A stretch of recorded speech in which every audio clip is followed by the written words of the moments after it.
حضرت مرزا مظہر جانے جانا فرماتے ہیں کہ بارش ہوئی تھی تازی تازی دلی میں، تازی تازی بارش ہوئی. ایک بابا لکڑی کے جوتے پہنے کھڑا ہوں، اللہ اللہ اللہ، اسی کسے دے کچھ بھی نہیں لگ دے، نہ کوئی ساڈا دردی.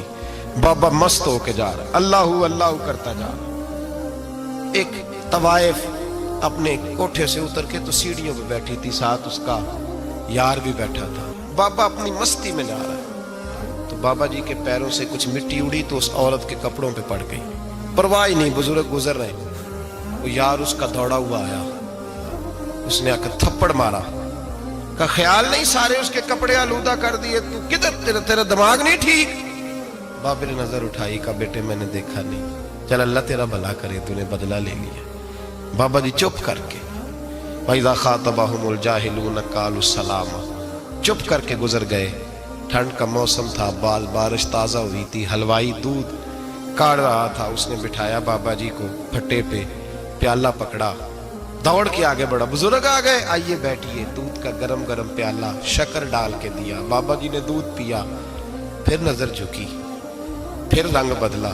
کہنے لگے مالک تو کتنا بے نیاز ہے، کہیں تھپڑ مرواتا ہے، کہیں دودھ پلاتا ہے. تیری بے نیازی ہے نا، ادھر تھپڑ مروایا، یہاں دودھ پلایا، تو ہی جانتا ہے تیرے رنگ کیا ہے. ابھی بابا وہیں بیٹھا تھا، دوڑے آئے، پیچھے سے لوگ، شور ہوا. بابے کو دبوچ کے وہاں لے گئے جہاں اس نوجوان نے تھپڑ مارا تھا. کہا تو اللہ کا بندہ ہے، اللہ کے بندے بد دعا تو نہیں دیتے. ہوا کیا؟ کہا تو نے بد دعا دی ہے؟ کہا نہیں دی، بات بتاؤ. کہنے لگے اس نے تجھے تھپڑ مارا ہے، چھت پہ چڑھا ہے، پیر پھسلا ہے، گردن کے بل گرا ہے، منکا ٹوٹ گیا، مر گیا ہے، تو نے بد دعا دی ہے. بابا جی کہنے لگے یار میں نے تو دوسرا لفظ بھی نہیں کہا، بھلا ہو کہہ کے گزرا ہوں، میں نے نہیں بد دعا دی. کہا تو نے دی ہے تبھی تو مر گیا. کہا نہیں دی. کہا بابا تو بزرگ آدمی ہے، سچ بول. تو بابا جی کہنے لگے سچ سنو. پھر میں آ رہا تھا، میرے پیروں سے مٹی اڑی، اس کے یار کے کپڑوں پہ پڑی، اسے برا لگا، اس نے مجھے مارا. جب اس نے مجھے مارا تو میں کوئی لاوارث تو نہیں تھا، جب اس نے مجھے مارا تو میں کوئی لاوارث تو نہیں تھا. مجھے دشمنوں نہ چھیڑو، میرا ہے کوئی جہاں میں ابھی پکار لوں گا، نہیں دور ہے مدینہ. اس نے مجھے مارا تو میں کوئی لاوارث تھا کہ میرا بدلہ کوئی نہ لیتا. اس نے مجھے مارا ہے تو میرے یار کو برا لگا تو اس نے اسے مار دیا ہے، میری تو غلطی کوئی نہیں. یاروں کا جھگڑا ہے، یہ تو دوستوں کا جھگڑا ہے، یہ تو یاروں کا جھگڑا ہے، کوئی غلطی نہیں میری، کوئی غلطی نہیں. خش خش جنہ قدر نہیں میرا، اے میرے صاحب نو وڈیاں، میں تے گلیاں دا روڑا کوڑا، میں گلیاں دا روڑا کوڑا. مینوں محل چڑھایا ہے سائیاں، مینوں محل چڑھایا ہے سائیاں. فرمایا اس نے مجھے لاوارث سمجھا تھا کہ تھپڑ مار کے گزر جائے، میرا کوئی پوچھے گا ہی نہیں. میرے رسول پاک علیہ السلام کے بارے میں رب فرماتا ہے ابھی میں تو تیرے ہوتے ہوئے کافر کو سزا نہیں دیتا کہ تو موجود ہے. یاد رکھے حضرت فضیل بن عیاض فرماتے ہیں ایک جوان تھا، مسجد میں آیا، لوگوں سے کہنے لگا روٹی کھلاؤ. کسی نے توجہ نہ کی. اس نے کہا میں رب بتانے والا ہوں، میری طرف دیکھو تو صحیح. کسی شخص نے خیال ہی نہ کیا. پھر اس نے کہا یار تھوڑا سوچو. نمازیوں سے کہا، اہل علاقہ سے کہا، انہوں نے کہا تیری طرح کے بڑے درویش دیکھیں. مسجد کے محراب میں وہ رب کریم کا بندہ انتقال کر گیا. جب فوت ہو گیا نا، لوگوں کا مزاج ہے، بیمار کو دوائی نہیں دیتے، جنازے پہ وقت پہ پہنچ جاتے. جب کوئی گر رہا ہوتا ہے تو سہارا کوئی نہیں دیتا، جب کوئی گر جاتا ہے، ٹانگ ٹوٹ جاتی ہے تو تیمارداری کو زمانہ پہنچ جاتا ہے. اور بزرگ وہ نوجوان اللہ کا نیک بندہ مسجد کے محراب میں فوت ہو گیا. حضرت فضیل ابن عیاض کہتے ہیں امام صاحب نے اعلان کیا چندہ دو، کوئی لاوارث فوت ہو گیا، کفن دینا. چندہ کٹھا ہوا، کفن خریدا، جنازہ پڑا. عشاء کے بعد دفن کر کے آئے. فجر کی نماز کے لیے جب امام اور مؤذن مسجد میں آئے تو چیخیں مارنے لگے، تڑپنے لگے. دور دور تک آوازیں پھیل گئی، دنیا دوڑی آئی. کیا ہوا؟ کہنے لگے وہ جو تم نے کفن پہنایا تھا وہ یہاں پڑا ہوا ہے، اور دیکھو کفن پہ تحریر لکھی ہے. تحریر کیا ہے؟ عرش کے مالک نے فرمایا میرے دوست نے روٹی مانگی تم نے دی نہیں، اس نے تمہیں میرے قریب کرنے کے لیے اپنی طرف توجہ کرائی، تم نے کی نہیں.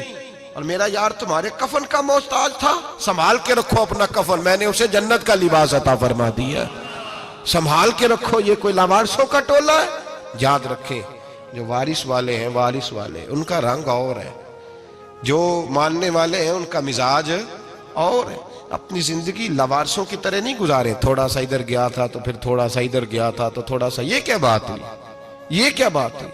اپنے آپ کو، اپنی نسبت کو، اپنے عقیدے کو مضبوط رکھیں۔ 1 انچ کے لیے اعلیٰ حضرت فاضل بریلوی رحمت اللہ علیہ کے مکان کی دیوار گر گئی، ایک کونا مکان کا، آپ جانتے ہیں پرانی دیواریں چھوٹی ہوتی تھی اور بارشوں میں اکثر گھروں کی دیواریں گری ہوئی ہوتی تھی، ایک سائیڈ کی دیوار گر گئی تو اس کونے میں ہندوؤں کا گھر تھا۔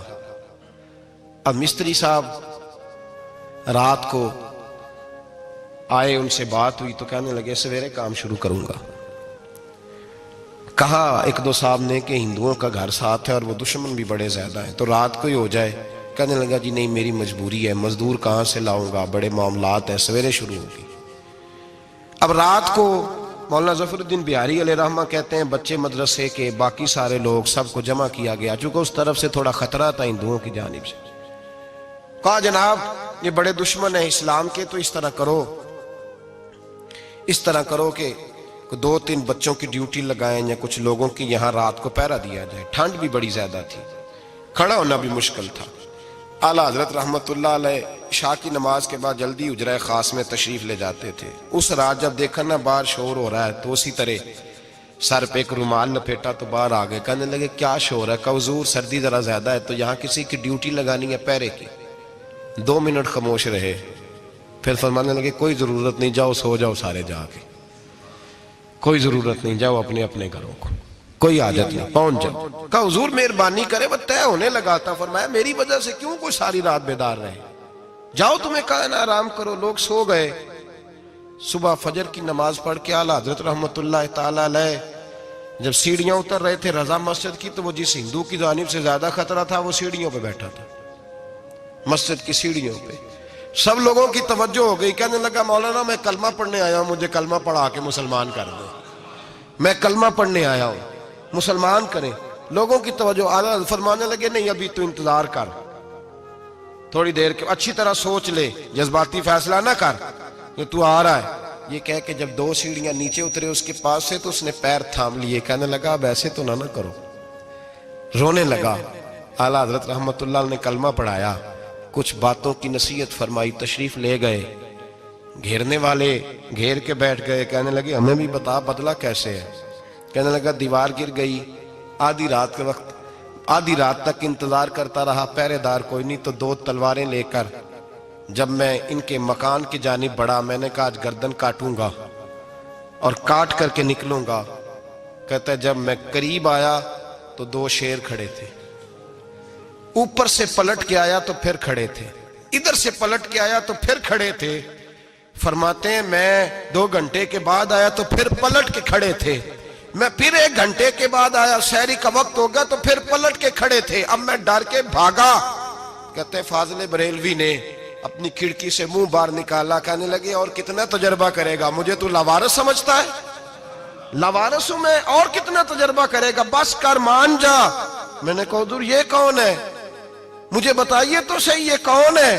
تو کہنے لگے میں نے ساری زندگی رسول اللہ کی عظمت کا دفاع کیا ہے، ساری زندگی غوث اعظم کے نعرے لگائے ہیں، ابھی تو یہ مدد صرف غوث پاک جیلانی کی بھیجی ہوئی ہے، ابھی تو غوث اعظم کی بھیجی ہوئی مدد ہے، مولا علی ابھی پیچھے ہیں، 2 جہاں کے محبوب ابھی اس سے پیچھے ہیں، وہ تو ابھی پیچھے ہیں، پیچھے کھڑے ہیں کہ ضرورت پڑی تو ہم بھی تیار بیٹھے ہیں۔ او بھائی آج رواج ہو گیا، رواج، میں نے 2-4 دن پہلے بھی کہا تھا، لوگ کہتے ہیں نہیں کوئی نہیں ضرورت، سامنے سارا کچھ نظر آ رہا ہے۔ او خدا کے بندو یاد رکھو، نسبت ہے بڑی چیز، جانے تو دو میں اگر کسی کو نسبت میسر آ گئی نا، نسبت، خالی دامن ہی مل گیا، تیرے ہاتھ میں کچھ ہے تو ہونی چاہیے نا، خالی دامن ہی تجھے کسی کا میسر آ گیا تو بچ گیا۔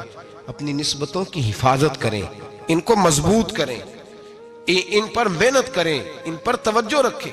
یہ نسبت جو ہوتی ہے نا، نسبت، یہ دیکھیں نا ایک گتا ہے، عام کتاب کو لگا ہوا ہے تو جہاں مرضی رکھ دو، اس کی کوئی قدر نہیں، لیکن جو گتا قرآن مجید کو لگ گیا ہے اس کو بغیر وضو چھونا جائز ہے۔ ایک پٹھے پہ اینٹ بنی ہے، جو باتھ روم میں لگ گئی وہاں بغیر جوتے کے جایا نہیں جا سکتا، اور جو مسجد میں لگ گئی وہاں جوتے پہن کے جایا نہیں جا سکتا. یہ نسبت ہے بڑی چیز. اگر میسر آئے نصیب ہو اپنی نسبت کو مضبوط کر کے رکھا کریں, اس کی جولانی کا مظاہرہ کیا کریں. اس نسبت میں روز توانائی آنی چاہیے. میں آپ کو بڑی ذمہ داری کے ساتھ ایک بات بتاتا ہوں تجربے کی. ہمیں جتنا کسی نے آ کے کہا ہے نا نسبت کے خلاف, ہماری نسبت اس سے زیادہ مضبوط ہوئی. ہمیں جتنا کسی نے آ کے کہا ہے نا جی آپ کو کیا ملا, آپ کو کیا ملا, تو ہم نے اتنا کہا یار جیسے جیسے تو کہتا جاتا ہے ہماری تو نسبت میں اضافہ ہوتا جاتا ہے, ہمارا تو مزاج بدلتا جاتا ہے. روز ایک نیا پردہ کھلتا ہے, روز ایک نیا رنگ واضح ہوتا ہے, روز ایک نئی توانائی. ابھی تھوڑے دن کی بات ہے, ایک مولانا شرف الدین صاحب ہے, مفتی صاحب, میرے حضرت صاحب کے مرید ہوئے. مفتی تھے, عالم آدمی تھے, سرکار تاج الشریعہ, ہمارے شیخ سے بیعت کی. اب ہمارے حضرت صاحب کا اس وقت حال وہی ہے وَرَأَيْتَ النَّاسَ يَدْخُلُونَ فِي دِينِ اللَّهِ أَفْوَاجًا. اب فوجوں کی فوجیں لوگ آتے ہیں. ہم نے دیکھا ہے صرف خالی مرید ہونے والے باہر سینکڑوں کی تعداد میں ہزاروں لوگ بیٹھے ہیں کہ صرف بیعت اتنا کہہ دیں ہم نے قبول کیا. اس عالم میں اور جہاں حضرت صاحب کا اعلان ہو جائے کہ تشریف لا رہے ہیں وہاں لاکھوں کا مجمع جمع ہو جاتا ہے اور ایک جھلک دیکھنے کو لوگ ترستے رہتے ہیں. یہ کیفیت ہم نے دیکھی. وہ دور گزر گیا, کبھی ایسا بھی ہوتا تھا ایک میں ہوتا تھا, ایک تو ہوتا تھا, اور تیسری تنہائی ہوتی تھی. وہ دور بیت جاتا ہے, وہ لمحے کسی کسی کو نصیب آتے ہیں. حضرت کا وہ مولانا شرف الدین صاحب کہتے ہیں مرید ہوا, تو مرید ہوا مجمع میں, رسی حضرت پھینکتے ہیں یا چادر پھینکتے ہیں تو پکڑ کے مرید ہوا, تو ساتھ ساتھ اور چادریں باندھی تھی, لوگوں نے پکڑی ہوئی تھی. ایک مولانا, میں جب بیعت ہو کے آیا ان کو بتایا تو مجھے کہنے لگے یار تو ایسی جگہ مرید ہو گیا جو تیری بات بھی نہ سن سکیں, جن کو تو دکھڑا بھی نہ سنا سکے, جو مصروف ہی بڑے رہتے ہیں, کہاں مرید ہو گیا تو. ایسے پیر کا بیعت ہوتا جہاں تو جاتا وہ تیرے پاس آتے, گفتگو ہوتی, بات چیت ہوتی. کہتے جب انہوں نے مجھے بہت زیادہ قائل کیا نا, بہت زیادہ, تو میں نے ارادہ کر لیا, میں نے کہا بات ٹھیک ہے, بیعت کہیں اور ہونا چاہیے تھا. کہتے میں عشاء کے بعد سویا تو حضرت صاحب مجھے خواب میں ملے, خواب میں, اور فرمانے لگے مولانا جب آپ مرید ہوئے تھے تو آپ اس جانب بیٹھے تھے, اس کونے میں آپ تھے, اتنے لوگ آپ سے پہلے تھے, اس حال میں آپ مرید ہوئے تھے, اور جہاں تک بات چیت کرنے کی بات ہے تو آپ نے جو دل میں سوچا تھا وہ میں نے آ کے آپ کو بتا دیا ہے. پھر بھی بڑی ضرورت ہو تو میرے صاحبزادے کا نمبر لے لیں اور فون کر لیا کریں, بات ہو جایا کرے گی. کہتے ہیں یہ ابھی بات ہو ہی رہی تھی کہ میرے دروازے پہ دستک ہوئی تو میری آنکھ کھل گئی, میری آنکھ کھلی تو میں پریشان ہوں کہ نمبر تو ملا نہیں. ایک انجینئر صاحب میرے محلے میں رہتے تھے, فرماتے ہیں وہ شام کو میرے پاس آئے اور کہنے لگے مولانا سنا ہے آپ حضرت مفتی اختر رضا صاحب سے مرید ہو گئے. میں نے کہا ہاں, تو کہنے لگے میں ان کے مدرسے میں کام کر کے آئے ہوں, میرے پاس ان کے بیٹے کا نمبر ہے, چاہیے آپ کو؟ نمبر ہے چاہیے. کہتے ہیں نمبر مجھے وہ شام کو گھر آ کے دے گئے. اب جب میں آستانہ نور پہ بریلی شریف ملنے کے لیے حاضر ہوا تو میرے دل میں خیال آیا, جب میں اندر گیا نا تو میرے دل میں خیال آیا حضور خواب جو آئی تھی اتنی بھی جلدی کیا ہے, ذرا ٹھہر جائیے, آپ ملے جو تھے تو صاحب نمبر بھی دے ہی جاتے. میرے دل میں خیال آیا تو السلام علیکم کے بعد حضرت کہنے لگے مولانا مجھے تو جلدی کوئی نہیں تھی, آپ کے دروازے پہ دستک ہو گئی تھی, مجھے تو کوئی جلدی نہیں تھی, آپ کا دروازہ بجنے لگا تھا, مجھے تو جلدی کوئی نہیں تھی لوٹنے کی. ہر مشکل دی کنجی یارو ہاتھ مرداں دے آئی, اور مرد نظر کرے جس ویلے مشکل رہے نہ کائی. بس لوگوں یہ یاد رکھو اور اس پہ عمل کرو, اپنی نسبتوں کو مضبوط کریں. ہمارا تو جیسے دن کا اجالا چمکتا ہے نا, چمکتا ہے دل کا اجالا, جیسے نیا دن چڑھتا ہے ہمارے لیے تو ایک نئی روشنی لے کے آتا ہے. اپنے آپ کو بیدار رکھیں. سورج اگر باہر پورا نکل آئے نا تو جو آدمی آنکھیں زور سے بند کر لے اسے کوئی شے نظر نہیں آتی. پورا سورج نکلا ہوا بھی ہو, سورج اسے نظر آئے گا جس کی اپنی آنکھیں بھی کھلی ہوں گی. تو آنکھیں نہیں کھول رہے, تو آنکھیں نہیں کھول رہے, آنکھیں, یہ شکوہ آنکھیں نہ کھولنے کا ہے, آنکھیں نہیں کھول رہے تو سورج کیسے نظر آئے گا. بات ذرا سخت ہے پر چلو آپ میرے عزیز ہیں, کر جاتا ہوں. ملا رومی رحمت اللہ تعالیٰ علیہ فرماتے مجھ سے ایک شخص نے کہا کہ نبی پاک صلی اللہ تعالیٰ علیہ وسلم اگر سراجم منیرہ ہے تو نظر کیوں نہیں آتے؟ تو میں نے کہا الو اگر آنکھیں بند کر لے تو اسے کوئی شے نظر نہیں آتی, آنکھیں بند کر لے تو اسے کوئی شے نظر, تو آنکھیں تو کھولنا, آنکھیں کھول. یہاں میں اپنے کمرے میں یوں پردہ آگے کر کے لائٹ بند کر کے باہر شور مچاؤں, سورج کوئی نہیں, سورج کوئی نہیں, تو مجھے کوئی بندہ کہے گا پاگل, اس طرح کر, باہر نکل, ادھر آ تجھے دکھاؤں سورج ہے کہ نہیں، تیری تو اپنی آنکھیں بند ہے۔ اقبال کہتے ہیں دل بینا بھی کر خدا سے طلب، آنکھ کا نور دل کا نور نہیں، اندر کی آنکھیں کھول، اندر اتنا اندھیرا ہے تو باہر کیسے نظر آئے گا؟ تو لوگ آنکھ ہی نہیں کھولتے، دائیں بائیں دیکھتے رہتے ہیں۔ نسبت کو مضبوط کریں۔ رب تو فرماتا ہے حبیب تو موجود ہے تو میں کافر کو بھی عذاب نہیں دیتا۔ اب یہاں خالص نسبت کا بیان ہے، خالص، یہ نہیں فرمایا کہ حبیب ان کے عمل اچھے ہیں تو میں عذاب نہیں دیتا، یہ نہیں فرمایا کہ حبیب یہاں خانہ کعبہ ہے تو میں عذاب نہیں دیتا، نسبت کی بات فرمائی، نسبت کی۔ یہ نہیں فرمایا کہ حبیب یہاں روز طواف ہوتا ہے تو عذاب نہیں دیتا، یہاں تلاوت ہوتی ہے تو فرمایا حبیب تو ہے اس لیے میں انہیں عذاب۔ مدینے میں کبھی زلزلہ نہیں آیا، پتہ ہے آپ کو؟ اس لیے نہیں آیا کہ وہاں میرے مصطفیٰ کا گنبد خضرا ہے۔ کوئی فصل وہ بیجتے نہیں، کوئی فصل بوتے نہیں، وہ کوئی فصل بھی، لیکن دنیا کی ہر شے آپ کو مدینے میں ملتی ہے۔ جو سب سے اچھا پھل کھانا چاہے اسے مدینے میں جا کے ملتا ہے، اس لیے کہ وہاں گنبد خضرا کی ہریالی موجود ہے۔ دنیا کی ہر نعمت ملتی ہے اس لیے کہ گنبد خضرا جو موجود ہے۔ تو بھائی یہ نسبتوں کی بات ہے، نسبتوں کی۔ پرانی امتوں میں جب کوئی گناہ کرتا تھا تو دروازے پہ لکھا ہوتا تھا سویرے، میرے حبیب نے دعا فرمائی مولا یہ میرے ہیں انہیں رسوا نہ کرنا، اے اللہ میرے ہیں انہیں رسوا نہ کرنا۔ تو میرے بھائی سن لو اور یاد رکھ لو، لاکھوں پاپ بھی لوگ کر کے آئیں، سویرے منہ دھو کے نکل آئیں تو عرش کا مالک رسوا نہیں کرتا، بلکہ کہتا ہے تو میرے دامن میں چھپ جا، اندر جا کے جہاں گناہ کیا ہے وہاں جا کے دل سے سچی توبہ کر لے، میں قیامت میں بھی کسی کو نہیں بتاؤں گا کہ تو نے گناہ کیا ہے۔ تو برکت کس کی ہے؟ رسول پاک کی۔ یہ برکت کس کی ہے؟ حبیب دو عالم کی صلی اللہ۔ غلامی کا رشتہ مضبوط کریں، غلامی کا، وارث والے بنے، لوارث نہ بنے، لوارثوں جیسی زندگی نہ گزارے، جہاں مرضی چلے گئے، جہاں مرضی چھٹیاں کار ہے، جتنے مرضی ٹائم بتائے، جو مرضی طبیعت میں آیا کرتے پھرے، پتہ ہی کوئی نہیں، حال ہی کوئی نہیں، یہ کوئی کیفیت نہیں ہے کوئی بھی۔ مجھے ایک صاحب کہنے لگے کہ ایک پیر بھائی پوچھ رہا تھا حضرت صاحب کا حال کیا ہے، میں نے آج کے بعد اس نے تجھ سے پوچھا تو بالکل نہ بتانا۔ وہ کیسا بیٹا ہے، وہ کیسا بیٹا ہے جو پڑوسیوں سے دائیں بائیں لوگوں سے حال پوچھتا ہے، اسے پتہ ہی نہیں، اسے خبر ہی نہیں، اسے تو لمحے لمحے کی خبر ہونی چاہیے، اسے تو منٹ کا پتہ ہونا چاہیے تھا۔ وہ اس نے کس طرح کی نسبت رکھی ہوئی ہے جس کو ہم سایوں سے پوچھنے پڑتا ہے ذرا پتہ کر کے بتانا حال کیا ہے۔ تو کدھر تھا بھائی، اتنی دیر ہو گئی، تو نے حال بھی کسی اور سے پتہ کرانا ہے؟ میں نے کہا اس کو کہنا آج کے بعد حال پوچھنا ہوا تو خط لکھے، میں بھی جواب لکھ دوں گا، بات ختم ہو گئی۔ جب دور دور جو رہنا ہے تو ٹھیک ہے، پھر اس طرح نہ تو خدا ہے نہ میرا عشق فرشتوں جیسا، دونوں انسان ہیں تو پھر کیوں اتنے حجابوں میں ملے؟ اور اس نے کہا تھا اب کہ ہم بچھڑے تو شاید کبھی خوابوں میں ملے، جیسے سوکھے ہوئے پھول کتابوں میں ملے۔ ایسا کام نہ کریں کہ وہ انداز ہی بدل جائے، اپنے آپ کو، اپنی نسبتوں کو مضبوط کریں۔ اللہ تبارک و تعالیٰ سے دعا اور التجا ہے کہ اللہ کریم ہمیں نسبتوں کی مضبوطی عطا فرمائے، اور اللہ تبارک و تعالیٰ ہمیں یہ توفیق دے کہ ہم سمجھ جائیں اس بات کو کہ اصل بات ہے کیا، اور اصل کی مضبوطی کتنی ضروری ہے، اصل تک پہنچنا کتنا ضروری ہے۔ اور یہ بھی یاد رکھیں، اماں جب ناراض ہوتی ہے نا، جب اماں ناراض ہوتی ہے تو کہتی ہے بس نکل جاتا ہے، فٹافٹ نکل دوڑ جا، کوئی تعلق نہیں۔ ابا بھی کہتا ہے آج آیا تو ٹانگیں توڑ دوں گا، حال ہی کوئی نہیں۔ اور وہی بیٹا جا کے 2 منٹ پیروں میں بیٹھتا ہے، کہتا ہے اماں تجھے پتہ ہی نہیں میں کتنی ٹینشن میں تھا۔ تو وہی اماں باہر نکل کے پہلے بڑھ کے مار رہی ہوتی ہے حد کر دوں گی، پھر وہی اماں کہتی ہے بڑا پریشان ہے بیچارہ۔